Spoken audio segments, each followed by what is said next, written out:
सुबह सुबह ही मेरी वाइफ ने मुझे कहा है कि मेरी तबीयत ठीक नहीं है, इसलिए मैंने वाइफ से 50 रुपीज़ लेके मैं डॉक्टर के पास निकल पड़ा।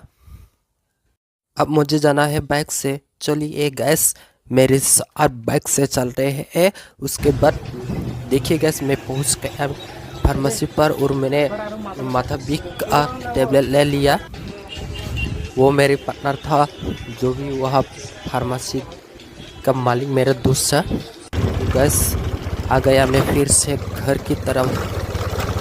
धीरे धीरे धीरे धीरे मैं बाइक चलाते चलाते धीरे धीरे आ रहा था और साइड में मुझे बहुत लोग देख रहे थे, क्योंकि मैं वीडियो बना रहा था। फिर भी मैं थोड़ा सा वीडियो बना दिया।